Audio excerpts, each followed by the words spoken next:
And Kentucky State Representative Morgan McGarvey joins us now. Thank you so much for being here. It feels like there is a real weight over Louisville. We can feel it on our chest, but you can feel it in the community as well. We have been watching videos of this terrible explosion, and you have toured that debris field.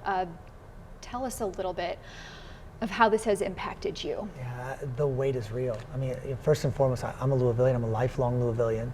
I was in Washington yesterday when this happened, and the text started coming in from everybody everywhere. Pictures from their driveways, pictures from sports practices or picking up kids. Even one of my kids texted me and just said, "Dad, what's happened?" We saw how apocalyptic those skies looked, and then the governor, the mayor, and I went with emergency management personnel over to see the site today, or at least see part of the site. It's unreal, and I say it's unreal because it's like a scene out of a Terminator movie. The swath of destruction where this plane came through, and I mean, just everything is burned up. It's mangled wreckage. It's the smells, the sights. It's absolutely devastating. And I say that if you just walked into it, you'd be like, "What? How is this even possible?" That's a place I've been before. And so, I've been there. I have a friend who owns a business there where, he works with his family. His logo is the dogs they would bring to work every day. And, on the outside of this stretch where it almost looks like just this missile went through it and incinerated and wrecked things begin to get very, very normal right outside that path. And you could see some of those signs that have his logo, which are pictures of his dogs. I mean, it's a lot to take in. So the NTSB is on the ground. Their GO team got here this morning. Many of them, the Inman, the board member who is from Kentucky, said that they would all be here by today, and then we'd start the investigation, really trying to sort through what happened. Obviously, this is coming in a government shutdown. We have NTSB workers here. We have FBI who's going to be going and collecting pieces of the plane that landed in other places. Are these workers being paid while they're here? Are these the workers that are having to do the critical work that our nation needs and not being paid? Yeah, no, I mean, this is one. I was on the phone with NTSB a lot last night, and then of course met him at the airport this morning. We're bringing the full resources of the federal government to bear on this. You asked about who's getting paid and who isn't.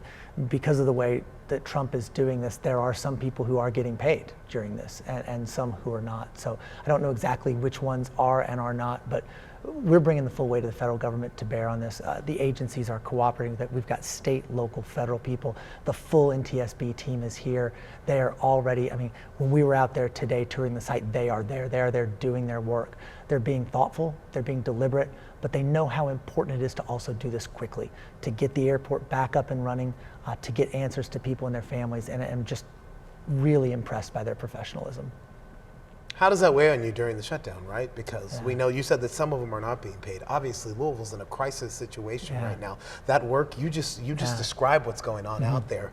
To know that they're not being compensated and to while they are doing the work that our community needs, how does that weigh on you? No, it's awful. I mean, it just adds to the weight that you talked about. This whole thing weighs heavy on Louisville. That's why I was in D.C. yesterday. I mean, working to open up the government, working to lower the cost of people's health care, still continuing that work. But obviously today in our community, people are hurting. I mean, families are hurting. People are having loved ones aren't coming home. We've had first responders with incredible bravery, heroism, our community putting their arms around each other. That weight's there, but we're still working on the other stuff in Washington as well. And I want to ask you real quick, a lot of times people see video of a plane crashing, it's been in the news in the past, this has happened before. It hasn't happened in our backyard. But people see a seemingly perfect plane take off the runway, seconds, minutes later, it's a ball of fire. Do you think there is reservation from people to fly? Is it safe to fly? I've gotten a lot of calls about the airport being open. We haven't gotten calls about people afraid to fly, but I think, whenever you see a tragedy, whether it's a massive car wreck or a massive airline wreck like we saw in Washington, D.C. earlier this year, I think that naturally crawls into people's minds. And you know what? I mean, the reality is it's grim and it's dire. None of us are guaranteed tomorrow. And it's but we're doing the best we can. And right now it's about lifting up our neighbors. It's about making sure that the federal, state, local resources are there. They're working together, and they are in this case. Even the entire federal delegation, Democrat, Republican, we're working together on this with the governor, with the mayor, and I think getting people the answers and the resources they need as quickly as we possibly can. So as you tour this site and you speak to your colleagues, what concerns you most as we move forward with this? I mean, first of all, how do we heal? How do we take care of the people who have really been impacted by this? People have lost their lives, people have lost their livelihoods, people have lost their businesses. We got to make sure that our community is okay and healing going forward. And then, the NTSB, they're experts. They are serious people. They are on top of this. They are investigating. We got to find out what happened. We owe people answers as to what happened and make sure that we know.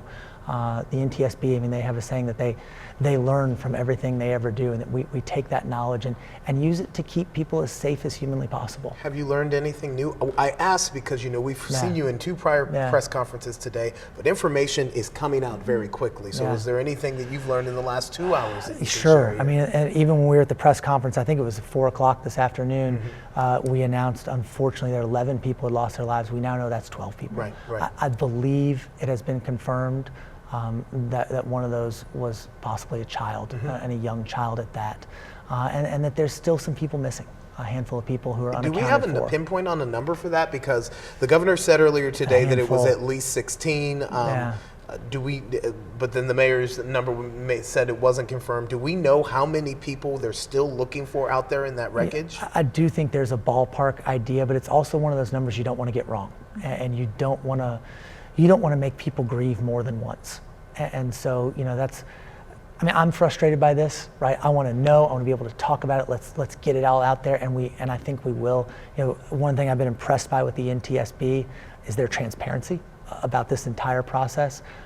But for families who are out there, for people who truly are going to be impacted by this very, very personally, we want to make sure that it's right.